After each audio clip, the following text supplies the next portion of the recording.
see you guys, and thank you for being flexible on time. My youngest just turned 1 month old, which is not right or wrong, but where my wife is dramatic these days, and she's like, "Oh, you want to have another one?" I'm like, "Huh?" We got three of these things right now, you psychotic person. She's crazy, but either way, I'll get into it. Michael, you're one of our newer guys, man. So thankful to have you a part of it. Tell us more about you. Thank you for joining today. Tell us, your story and everything. We're happy to have you. Great to be here, and thanks, Nolan. Appreciate it, and nice to meet everybody else. So, Michael Prendergast. I live in a place called Southport, Connecticut, about an hour and 10 minutes outside of New York City. I've been married 25 years next week. Two kids, 21 and 19. One goes to SMU in Dallas. The other one goes to Wake Forest in North Carolina. Just got back from the SMU Parents Weekend. A, I realized how old I am, and B, they definitely do it differently in Dallas, and Go ponies, right? especially that's right. Pony up. Pony up. I've done some individual investing in residential properties. Have owned up to three at a time. Own only one currently, and then own some land that I purchased on a speculation basis. And then stumbled onto Nolan and this crew earlier this year through TikTok of all things, and then got really interested in it, and then joined up because I want to jump in and see the power of commercial investing. By trade, I'm still working. I'm a consultant in the retail business.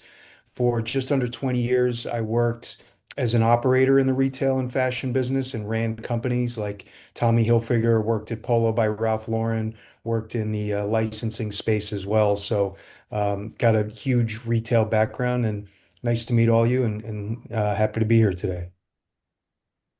Good to meet you, Michael, that's Mike. Good to awesome. meet you. Yeah, I would say the next time I roll to the Ralph Lauren store, I'd like to have a special little discount or something. There you go. We'll get your friends and family. That's right. Um, no, that's great. No, we're thankful to have you, man. And I know that everybody else is has been in your shoes where you're just starting out, you're discovering commercial. Again, Michael, you've done a couple of real estate deals. A lot of guys have, there's been some guys that have done deals, and Gal, I think Solus is on here too, that have done deals. It's been really on the residential side, but commercial is kind of a different animal. So I would before, this is a little different, but I'd like to hear uh some of y'all that have been doing this, or maybe you've bought a couple of properties. What is, so far, you guys have been a part of our group for a little bit. What is some of the I'd say not issues, but maybe some hangups or speed bumps that you guys have identified so far that you've had to get over, and once you got over it, the ball is beginning to move, in your favor. Does anybody want to kind of speak up on that? I'm just curious.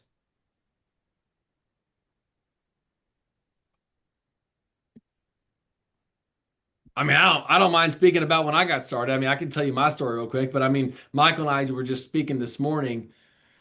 But I think I'll I'd share. say this. Go ahead, Matt. Yeah, I'll share if you want Okay, someone to yeah, yeah, that'd be chime great. in Just with that just stuff. to just to give Sure. a way to relate, I would say. Yeah, I mean, it is definitely helpful to have been in residential acquisitions for sure.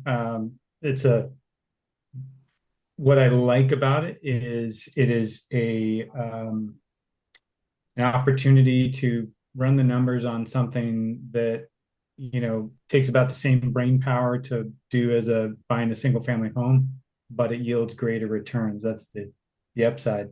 The challenge is it's not millions of homes. It's sophisticated commercial real estate, which is takes some takes a bit of a learning curve to kind of get yourself into. And depending upon the market you're in, you may not be able to do it within the area that you live. For me, I'm in LA, so it's a little tougher to be right in this area because most investors are, if they're buying in LA, they're willing to pay, you know, 6.5 cap if they're lucky. So I've had to do it more remotely. Um, let's see what else. There's a few other things. Building relationships with brokers is, I mean, similar to any other scenario you've been in an industry where relationships are key. And so working on those, if you're looking in other markets besides where you're at, takes a little bit of effort. Yeah, I think that's it. I mean, I'm excited for my first win. My son and I are working on it, and it's going to be an amazing celebration and payday when we do hit it. Great. Thank you, Uh, Matt. it's a blessing. It's a blessing straight up and down. And I would say this too. Think for myself, when I was first getting started in real estate, it was like I was buying these. I actually had lunch with a guy, a banker today, a new guy, community bank or whatever. And he was like, "How did you get started?" And I said, "I was buying $40,000 houses, and then I bought my first $200,000 commercial building, and it was like a fear because it was something different. And then I bought my first $1 million building. It was like, my parents, I don't know if my dad's on here or not. I'm not being judgmental, but that's how it went down. But basically, I borrowed $1 million to buy a building, and my parents thought I was like, a kamikaze.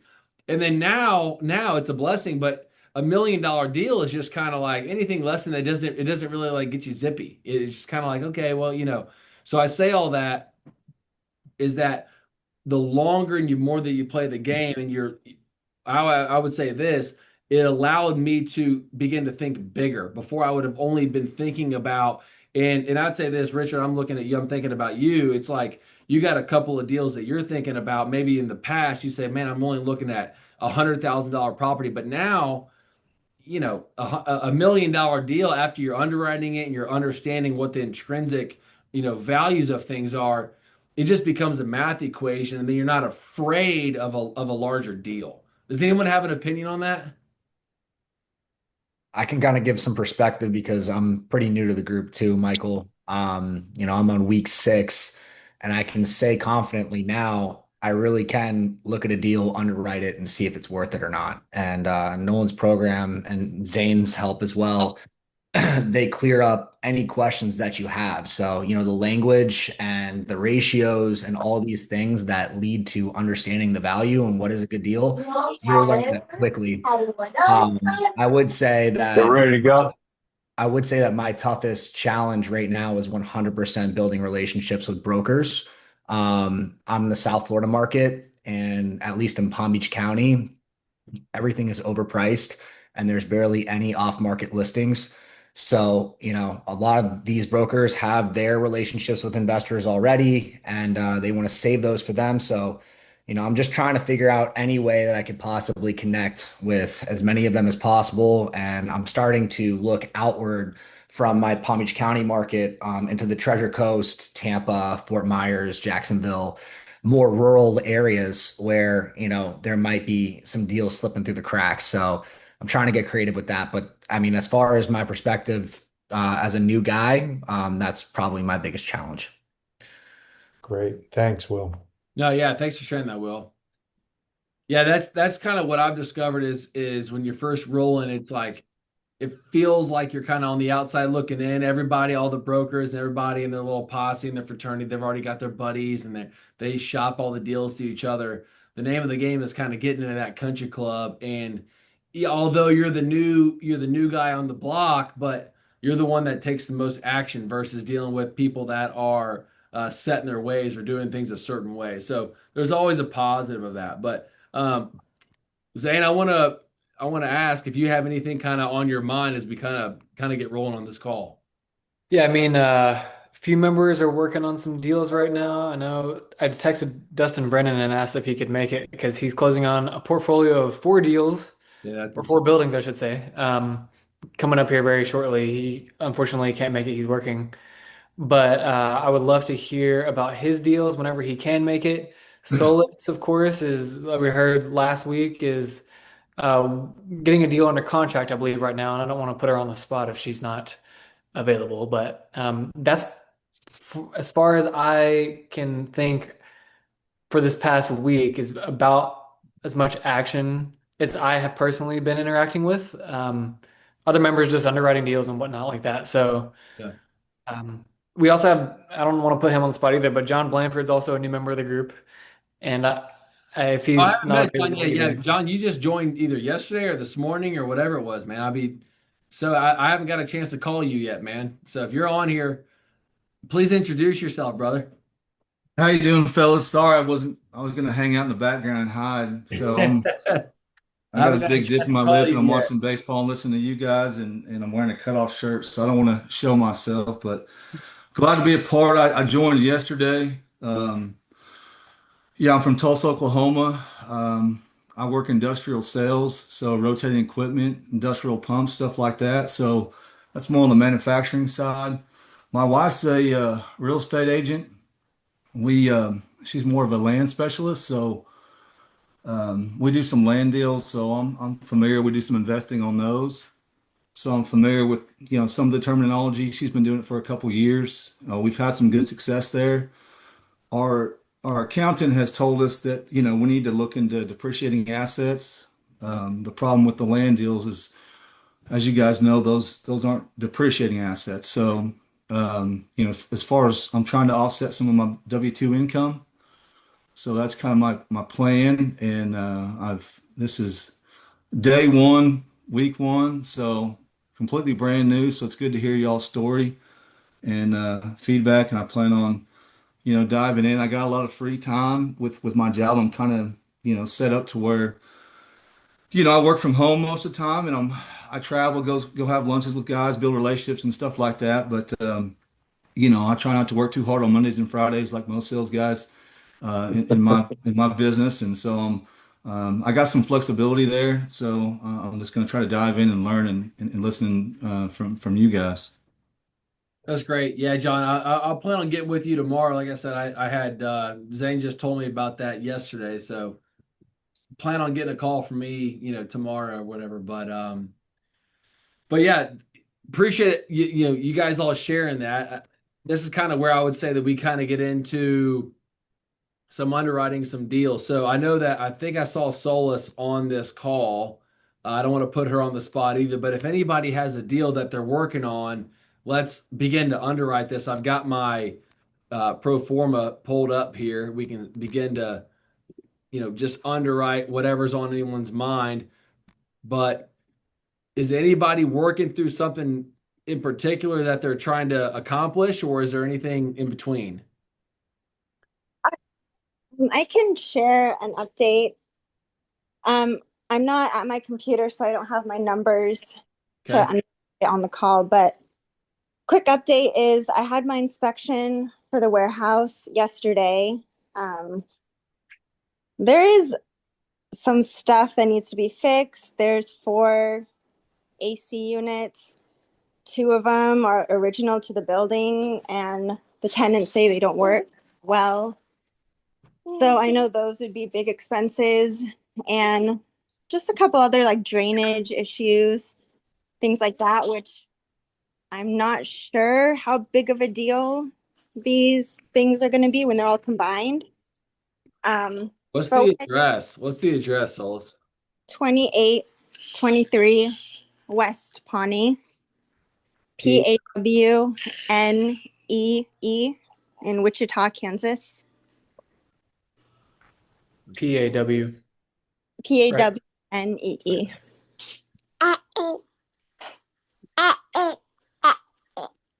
Site? Sorry. Is this the site right here?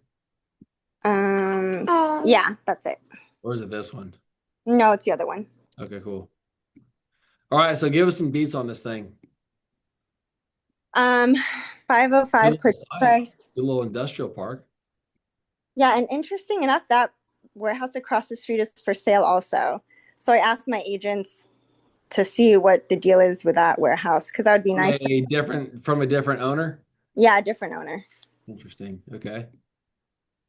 Well, let's discuss both of those, please. Yeah. When I'm under contracting is 4 units, so 4 tenants. And so it's like a 2-part building. I guess the front part of the building, The roof looks good. It's new. The back part of the building, they sprayed some type of like sealant, I guess, to extend the life of the roof, but it wasn't done well. So there's like some growth, like some Do you have a warranty from the previous guy? on the front part of Was the it a building. brother-in-law deal? Because I've done that. I've done both of those. There's a warranty on the front part of the roof that was redone, but the back part, there's no warranty. Interesting. So I don't know what that's gonna cost too. There's just a bunch of little things adding up. That was from the inspection. Yeah. Oh, From that's a blessing, man. I mean, honestly, you probably paid what, $1,500, and now you got a great eye on what you can deduct. hmm Yeah. But I guess my question is, when I get the inspection report back and I make a list of all these things that are gonna be needing to be repaired fairly soon, I guess how would I go about that? I know I can negotiate with a seller, but that means I would have to come out of pocket for those repairs. I would have to get a new type of loan structure.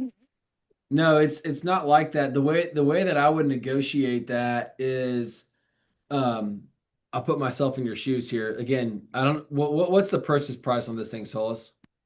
Or what are they asking? Purchase price is 505. 5,050,000 No, dollars. 505,000. $505,000. Okay, so I mean, how big is the space? 10,000 feet. It's 13,600. A new roof is not cheap for even 10,000 feet. And also, not to mention, too, do you know if the space is sprinkled by chance? The sprinkler system? I don't believe it is. So that's another thought that you can consider when you are doing any improvements to a site is if you have to do any permitting, the county might require based on code if you have to actually improve because you don't want to get into you don't want to buy a building and again put a new roof on. You're excited about it because like it's a brand new site, and then the county comes back and says, oh, by the way, in order to have this thing right off with a certificate of occupancy, we need you to sprinkle the site, and that's going to run you like on a 13,000 square foot space like 150 grand. It's like not cheap. So speak with the county and ask them what or have like some type of your fire marshal out there to get his eyes on the site and to get his opinion on it and say, hey, look, the code says this. If I'm going to go and put a new look, you're not like developing a new site, but if you are rehabbing it and pulling permits and you're introducing the government loves to put their sticky little freaking hands on everything. They love to just like sink their little talons and get a slice of everything. It's a racket. So make sure that if you're going to do anything, I'm only bitter because I'm experiencing this right now. But anytime that you have to do anything, get a verification from a city official. And then what the best part is, if you do have to sprinkle or you do have to do this or that, you can deduct that from the cost before you purchase, which can, maybe knock down the price big league. Or most importantly, if this guy says go kick rock, Solus, like you're crazy, well then no problem. He's pigeonholed because he knows where he's at. And he's gonna call you, and he might really end up being excited to sell something to you creatively, that kind of thing. That's the way that I've discovered how to buy property is when you have all the information and you present them with facts and you give them an out and an idea on ways to actually do a deal, they might be upset emotionally out of the gate, but they're way more likely to come back to you afterward and be like, man, all right, they actually made me a really strong and like decent offer. Does that make sense? Yes, that makes sense. So let's say the seller agrees and will negotiate down on the price, and I purchase it for even less than 505. But these big repairs still have to be done at some point.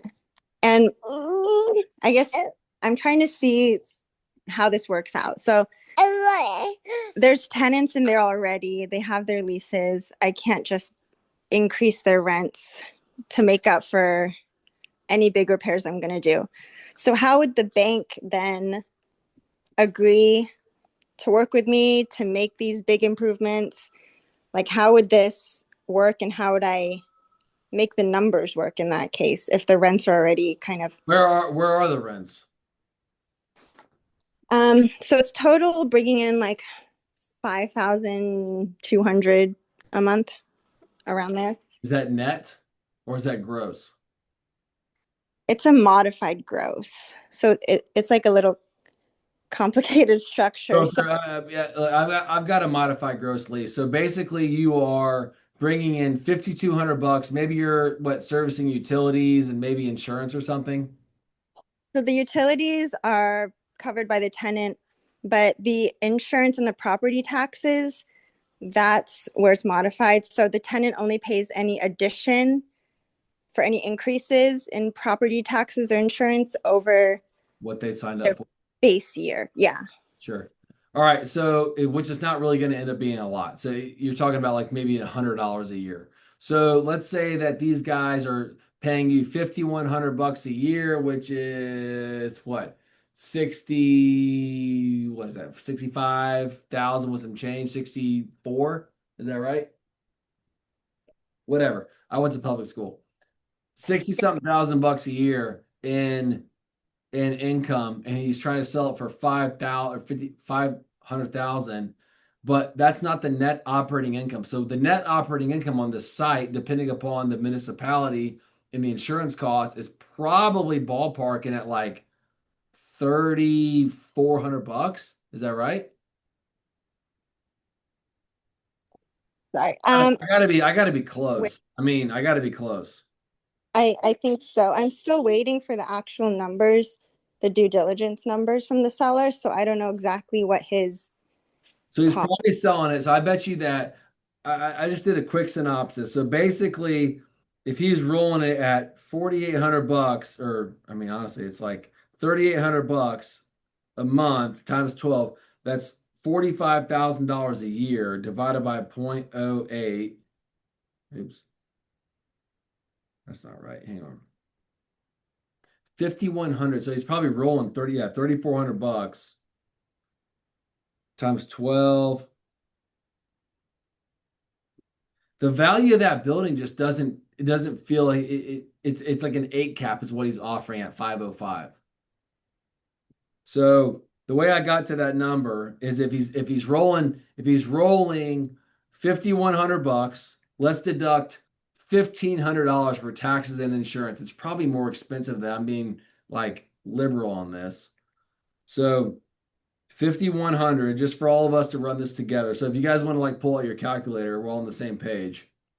5,100 minus $1,500 of taxes and insurance per month because it's a gross modified. So that leaves you $3,600 of quote unquote net operating income. That does not include the debt service. Okay. You multiply that by 12, that leaves $43,200 of net operating income. If you divide that by the market, cap rate, which is, I mean, you can call it an 8 cap, but it's probably a 9 or a 10. We're always trying to buy buildings at 10 caps. An 8 cap values the building at $540,000. So I would go a step further and say, what is the actual debt service coverage ratio on this site? You're probably underwater at $43,200 in net operating income. Should we run the numbers real quick?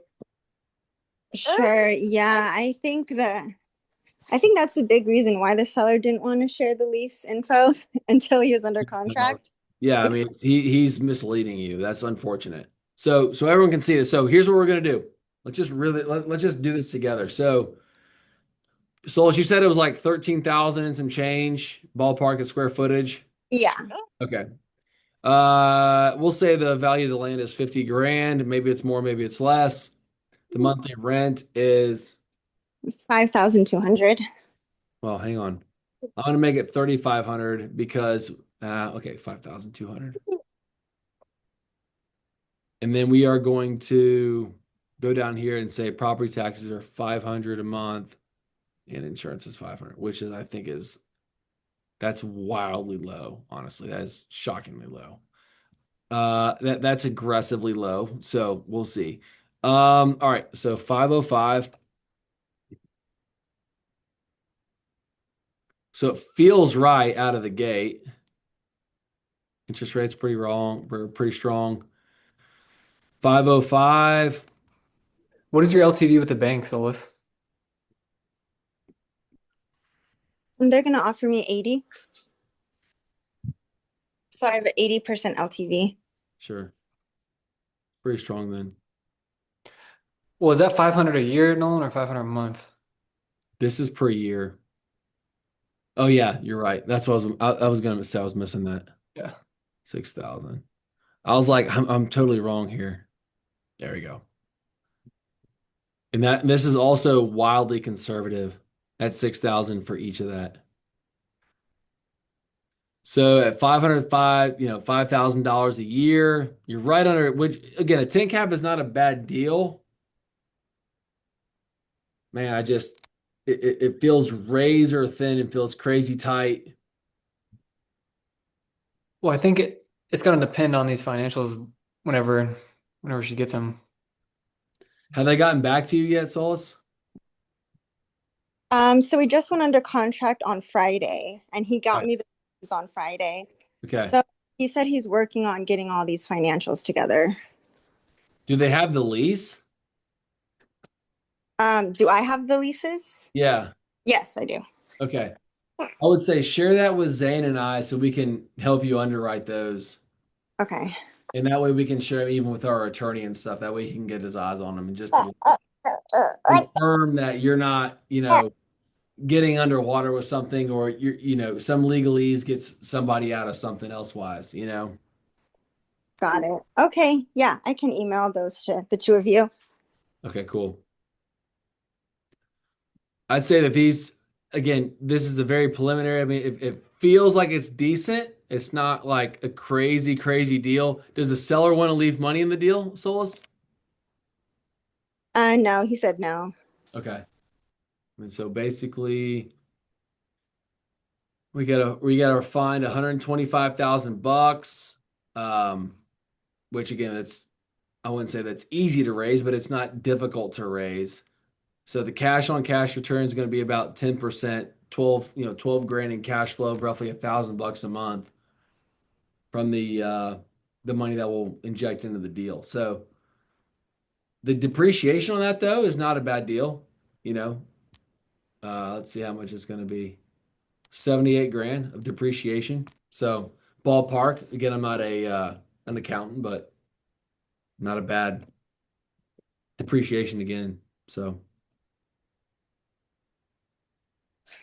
Okay. Anyone got a thought or question on that? I want to make sure that I'm not like just talking the whole time. I want to hear if anybody else has an opinion on that or a question, I guess.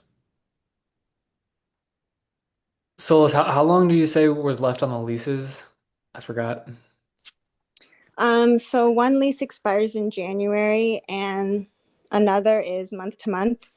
And then another one expires in 2030 and then 2027. And we already talked about kind of like who the most stable tenants are, right? Or the most, kind of like the anchor tenants, if you will. Yeah, one of the anchor ones is the one who's expiring in January. But he has a lot of like equipment in his space and it sounded like he wanted to stay. So I'm kind of hopeful that he will renew with no issue. Hey, I'm curious too, Solus. I mean, with the guy with this building across the street, is there anybody in there? Do you even know? No, so it's actually vacant and the seller isn't marketing it because he wants to sell it vacant. Dude, I mean, I'm not telling you what to do, but what I recommend is I would go and like meet all of these tenants and I'd say, hey, by the way, I might have some more space and it might be pretty conveniently located to where you are. And then I would go and talk with this guy and say, hey, I have an idea. What if I was to buy this building as it sits? You leave money in the deal for 24 months. I'll balloon you out. And then you lease the space up with a couple of guys from here into this site. And then you're able to take on some more debt, but you've got, 5-year leases on this. This looks like a decent building, you know? Yeah, it looks You know in what much I'm saying? actually than the one I'm under contract for.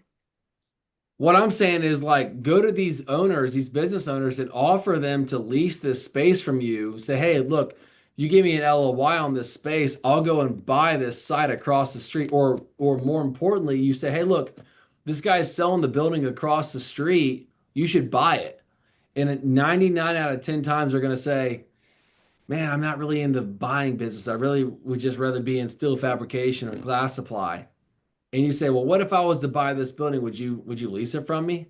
And they're going to say, that's okay. Yeah, sure. That sounds great. And then you go and negotiate it after you've got a verbal and maybe even like a signed letter of intent from one of these guys.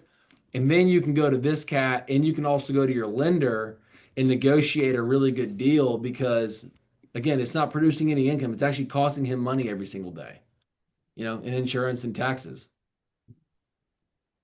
Yeah, so you're pointing at the building that I have the tenants under contract, or you're talking about other buildings I'm surrounding? talking about the one that's across the street that you said this cat was trying to sell. Yeah, but you're saying to speak to tenants from my current under contract building or like any? Yes. Talk to your guys right here Yeah. and say, I think I have an idea and an opportunity if you guys are open-minded. And they're going to say, oh my God, I'm totally open-minded. You say, what if I was to go and call this guy across the street and you guys were to buy that building? And they're going to tell you that they don't want to buy buildings. They want to run their business, but they want to expand. And you say, well, what if I was to do something crazy and buy the building across the street? And they're going to be like, that's crazy. And you're gonna say, what if I bought it? Would you guys want to, do you have interest in leasing it? And they might say, that's awesome because we're looking to expand or we're already busting at the seams. All right, well, give me a letter of intent and I'll give this guy a call. And then basically you can get a loan from a bank on a letter of intent. You Got get it. the lease set up and then you can have this building, you can buy it at a vacant purchase price, and then you just double the value of the building because you rent it out. Got it. Yeah, that's a really good idea, So just actually. a thought. That's what I would do. That's what I would do. I would get crazy. I would have crazy audacity. Like I'd walk that site with a little bit of confidence, tell you what's on my mind, say like offer these guys to introduce them to the seller. Like, look, I'm not interested in this. Like I would love to introduce you to the seller. It's a really cool building across the street. Oh, we don't really have any interest. They're going to tell you that they don't have any interest in buying because they're not real estate people. They're business owners. You can say, well, what if I did something crazy and bought this building? Would you have interest in leasing the site? Oh yeah, it'd be great. We're looking to expand. This is perfect because it's right across the street. All right. Well, how about this? You give me a letter of intent based on this purchase or this, rent per foot, and I'll go take a stab at this. So you're like, okay, sounds good. Bam. The guys across the street's going to agree with you, and you can go take that to the bank, and they'll lend you money off of it. Yeah, I was definitely thinking it would be. Just a thought. Yeah, no, I think it's a really good idea, especially to have like a tenant who can just need more space and just be right across the street. It just opens it up to so many more interested tenants in the future. And Well, yeah, think about it from the business owner perspective too, for just a split second. Like for everybody listening, from a business owner perspective, like whoever these guys are, this, I mean, I have no idea what this guy is. Like, this Wichita Dino guy, whatever. If he's able to, you know, capture space even across the street and put his big old logo like right here, what that will do is it creates goodwill with their customer base, and they're able to drive more traffic and more customers to their site. And what that will do is it lowers the opportunity cost of them to go somewhere else. Like they're not going to go across town because all of their customers know them in this location. Like everybody and their brother is going to know about Wichita Dino, right? Like nobody's going to go across town if they know if they know all their clients know them for being right here. So just consider that. Solus, as you're thinking about making this, going under contract, I would, or maybe you already are, like you said, I would call these guys up, all of them, and offer them to introduce them to the owner across the street. You only need one of the four to say, man, we don't have any interest in owning, but we have interest in renting. Bam. Now you got an LOI from that guy, and you can present that offer to the seller. He'll probably leave money in the deal, especially if it's vacant. He's not making any money on it, and you're off to the races on, cash flow. That's what I would recommend. Yep, I will follow your advice and I'll do exactly what you recommended. I love it. That's the best way I would think about doing it. Okay. Let us know how that shakes out. That's great. Okay, will do. Awesome. Okay, that was an awesome little deal by Solus. So what else is anybody else working on? I want to hear what we y'all are up to.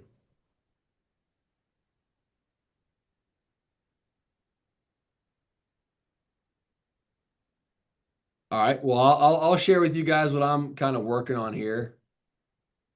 Remember when I shared with you guys a week or so ago about that piece of shit site? That the let me see if I can find it here. I'll show you guys. That one site that was let's see if I can, the 301. The 301.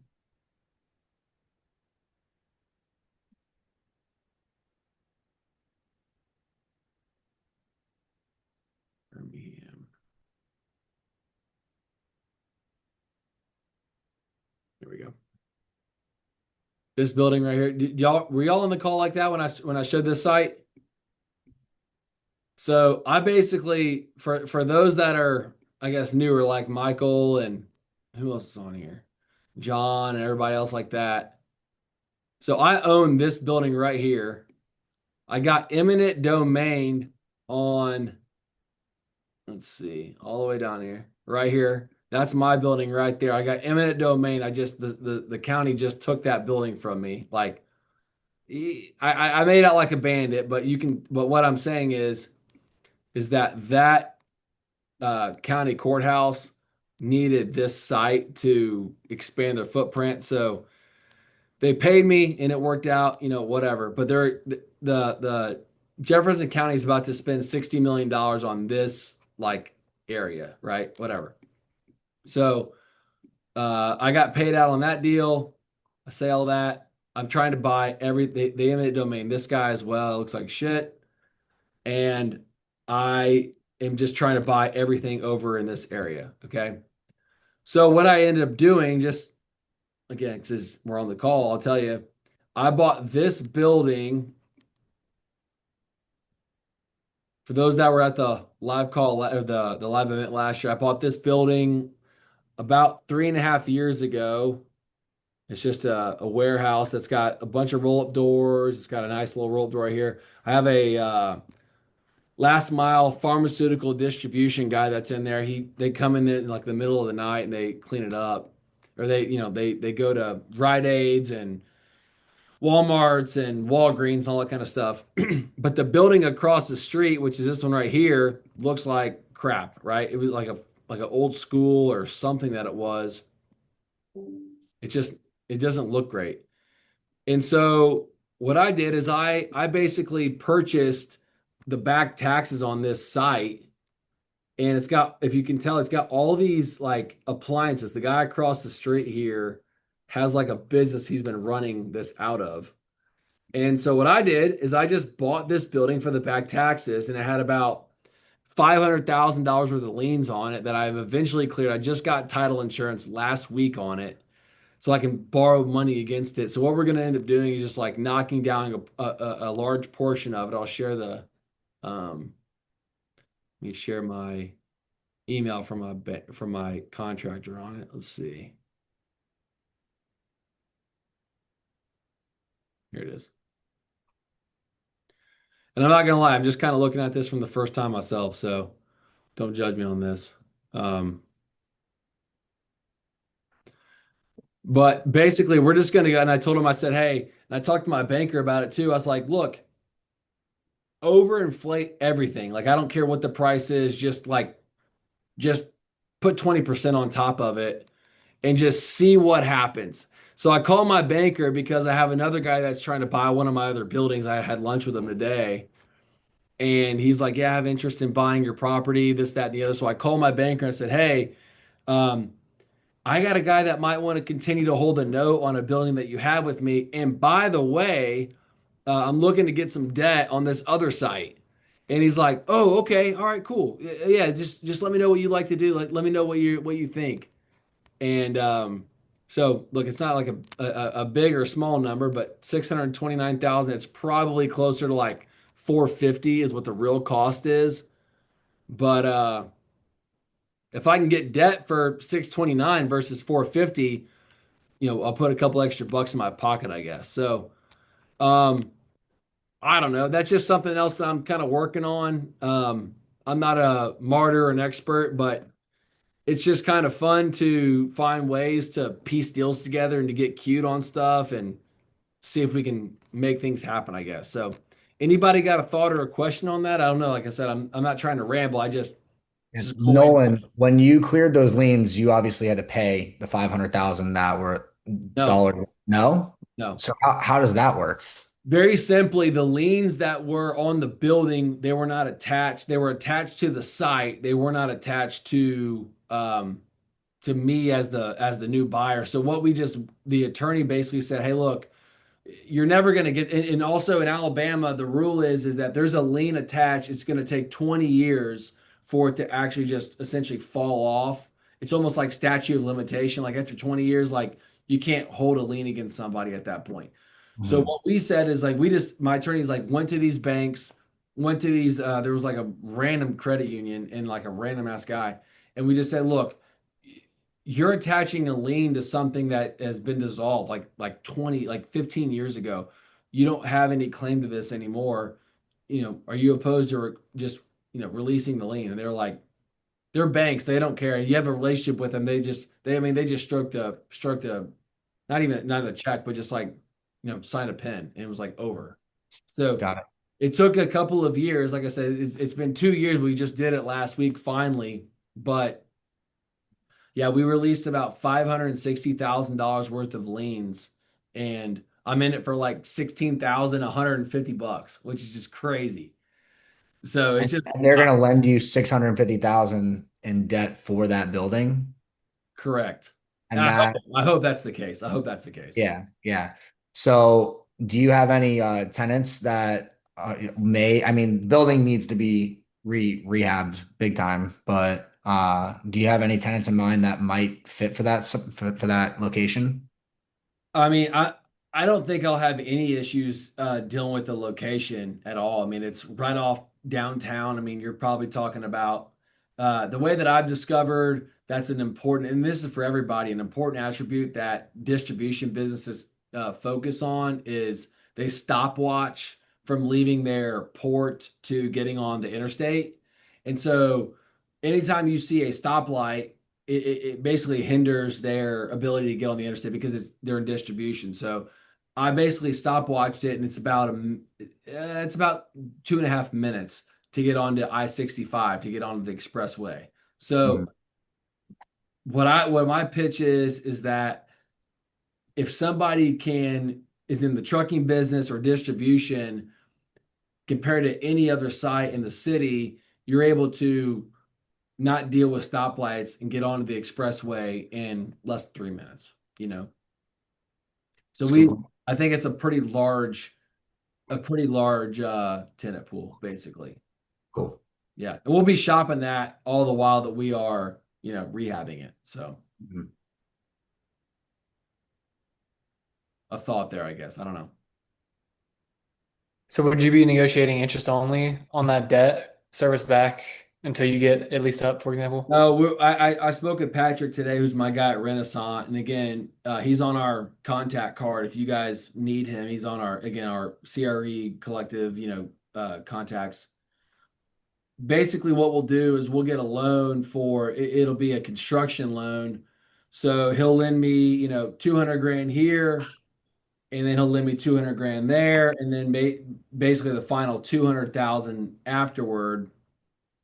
And on top of that, you guys can study this, but basically a construction to permanent loan or a construction to perm loan, they'll actually wrap in the interest cost into the actual loan. So every month, if the contractor needs 150,000 to get started, they'll lend me 200,000, so that 50 extra grand goes into the account that I just opened with the bank, and that is able me to service the debt and float me to the next draft that the contractor needs.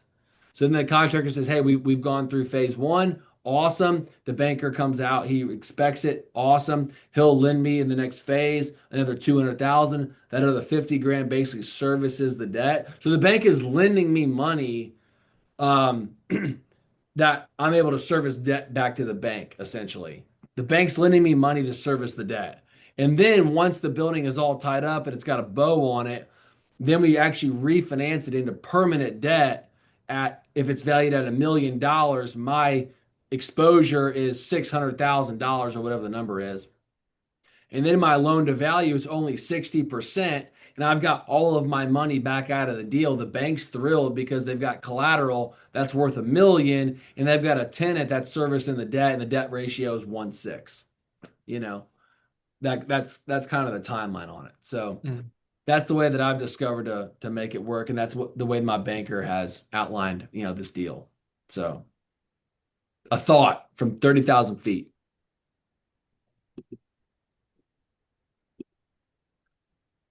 Anybody else as we get rolling?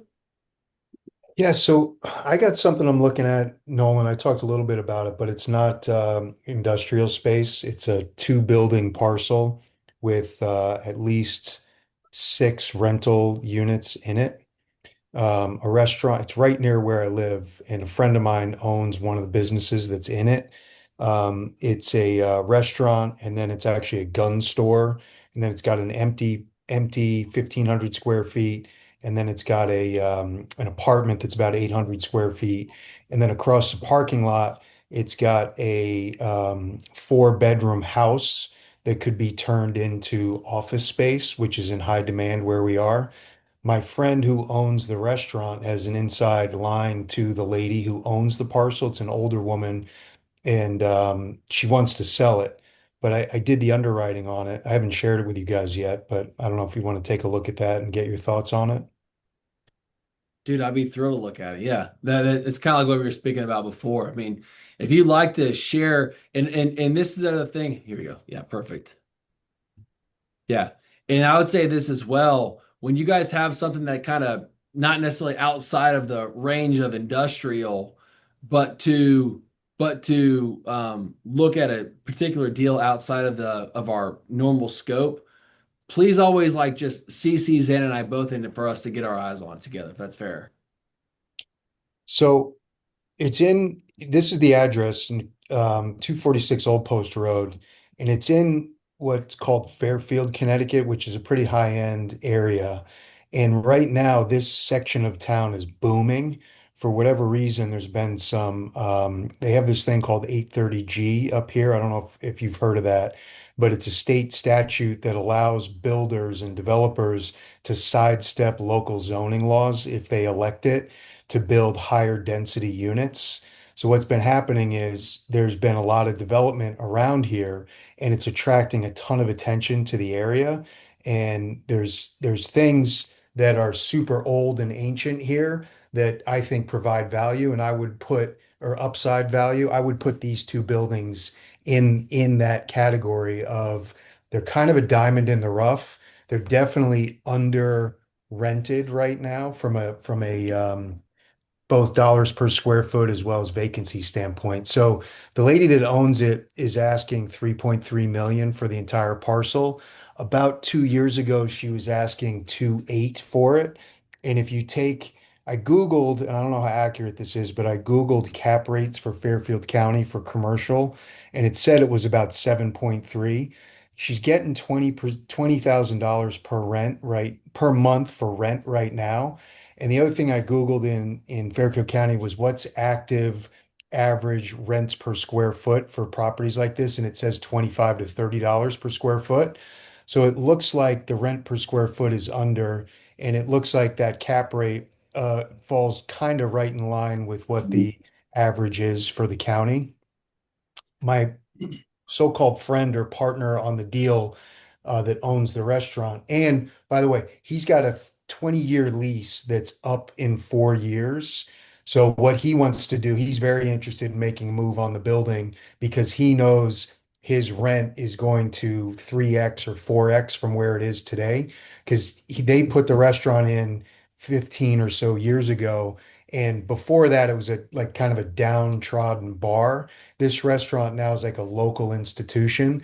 So if they were to leave, she would be able to get probably, I don't know exactly what they pay 10,000 triple net a month. She could probably get 15 to 20 just for that. But what he wants to do is protect himself, buy the building and be able to keep his business running as well as, benefit from the purchase too. He's talked to her and thinks he offered her three and she said, you got to come up a little bit. So he thinks he could get her landed at 3.1, which obviously is a cap rate of 7.74. I asked him too, because she's a pretty well-off older woman who's got real estate investments. I said to him, do you think she'd keep money in the deal? He said he thinks there's a high likelihood she would put some seller financing into it. The concern he had was when they looked at it 2 years ago or 3 years ago, when she was asking 2.8, it appraised for 2.4. So he was saying to me, like, well, what happens if we say and go to a bank, hey, we got a purchase price of 3.1, but it only appraises for like 2.8 or 2.9. What do we do then? So I know that's a lot, but just throwing it all out there, would love to get your insight on it.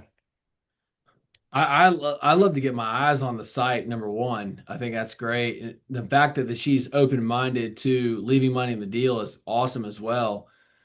Feels like maybe she's overpricing or she's got somebody, a little birdie in her ear, thinking that her building is more valuable than maybe what it is. But also, if she's making 20 grand a month in rent, well, then that's justifiable. They can actually appraise a site off of the income. But also, if they appraise the property for 2.8 and she's asking 3 million, well, then the bank's only going to be able to lend you money based upon the actual appraisal. I mean, unless you want to inject more cash, it feels like you'd be overpaying based on its intrinsic value. So that's my like 30,000 foot view, Yeah. honestly. I mean, you might be onto something, especially if you think if you can buy it if the rent is at 10 grand a month and you think you can double it, well, then you definitely got a good deal. It just, I have to get my eyes on the lease and everything like that. Is that fair to say? Yeah, that makes sense. And it's interesting because because number one, they've got this 850 square foot parcel in the back of it or piece of the property that is not rented because this is kind of dirty laundry. But the my partner's my partner has a partner in the restaurant with him, and that partner is a broker, and he's got the listing on the space, and he's purposely not renting it so that they can use it for storage for free. So, That's sketchy. That's sketchy. so It's a little automatically, dirty right there. That's a little dirty. yeah. So automatically there's some money in there. And then the other thing is the house itself. Let me pull it up because it's basically she's kind of a slumlord on it right now. She's renting out 3 bedrooms um, that is sort of a rundown building. And we know that if we got in there and put a little bit of money into it, we could start really maximizing the rents out of it. Hold on one sec. 24/6 old post. I think I might need an SMU quarter zip there from you, man. There you go. A little Peter Millar action. Yeah, they've got amazing swag. Yes. Hold on one sec. Let me just share this. Where'd you go?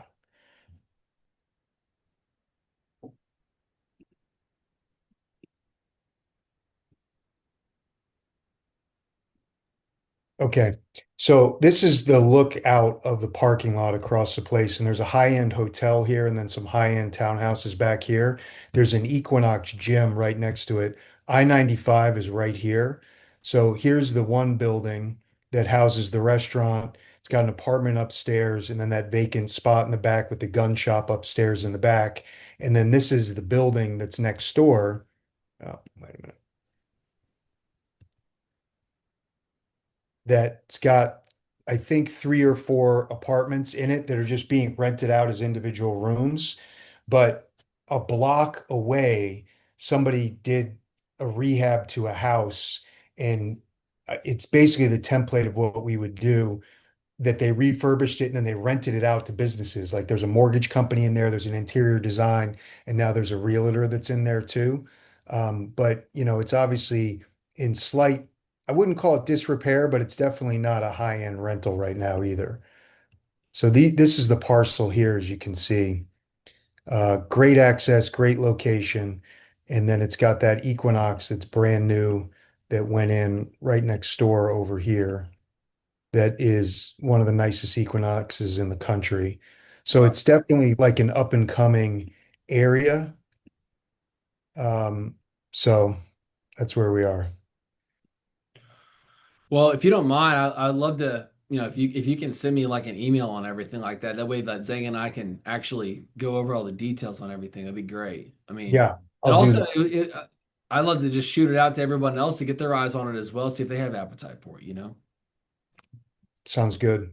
So, no, I appreciate you sharing that. I got to get moving. I got to go pick up my terrace and see what they're up to. But anybody else, anything else before we get moving out tonight?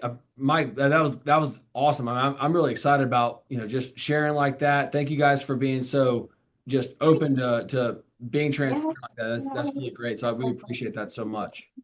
Amazing. Thanks, everybody. All right, everyone. Quick question. You guys. You guys have a good evening. All right. I'll upload this to school here and we'll go from there. All right. Later. Have a Thank great you, night. everyone. See ya.